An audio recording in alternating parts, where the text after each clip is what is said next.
I would like to begin this series on New Testament backgrounds of stewardship, not with the notion of stewardship itself, but with the two basic questions that are before every human life.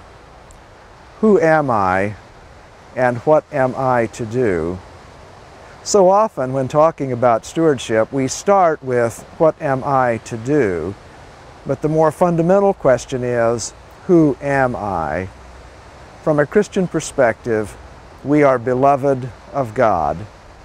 And from the main standpoint of the New Testament, we are agents of the realm of God. When we know who we are, then we express our identity in what we do. And a significant aspect of that identity is to be stewards.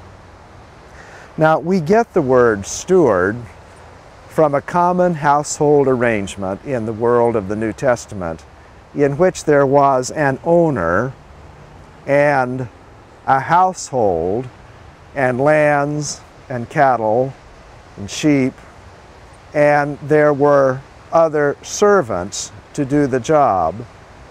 The owner often appointed a steward, a representative of the other servants, whose job was to manage the household. Now, the management often included financial affairs, but the management also included the care for the land and helping the other servants accomplish their tasks through organizing them and through helping them relate with one another in ways that bring out the best of their contribution to the household.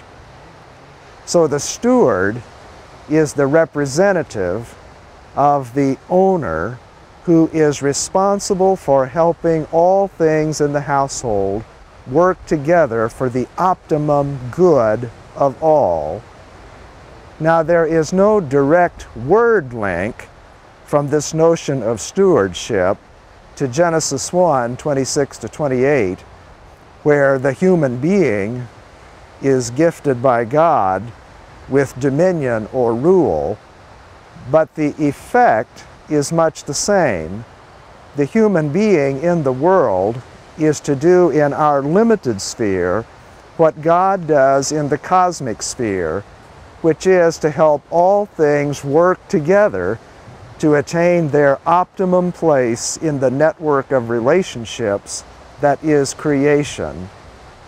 So as we talk about stewardship, we are not just talking about a word or even a concept that is particularly prevalent in the Second Testament, though it is, of course, also present in the First, but we are talking about a perspective on life that grows out of who we are. Now, the notion of stewardship is especially pertinent to our moment in history. At the most superficial level, so many of our congregations are struggling with funds, and this struggle results less from the practices of giving and more from a struggle with who we are at the level of identity.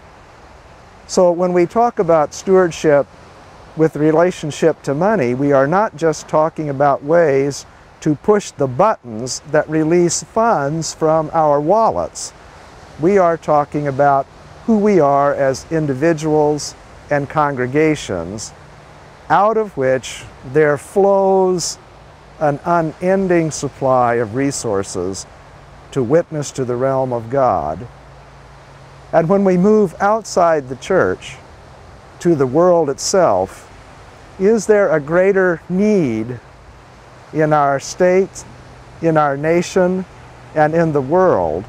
Is there a greater need than for people who understand themselves as representatives of the one who wants the whole world, people, animals, fish, birds, the land, the water, who wants all things to work together for the common good? When we speak about stewardship, then, we are aiming toward this deep and fundamental level. Now, in these next sessions together, I want first of all to sketch the broad background within which to understand stewardship from the perspective of the Second Testament. This is an end-time worldview that I will explain momentarily. From there, I want to look at bodies of literature in the New Testament and how they play out these themes of stewardship, how they unfold the ways in which we can understand ourselves as stewards and put these practices into practice. So we will look at the Apostle Paul, at Luke Acts, at Matthew and Mark, and at some of the other literature in the Second Testament. I think it's going to be a great adventure of thought, and I invite you to join me on it.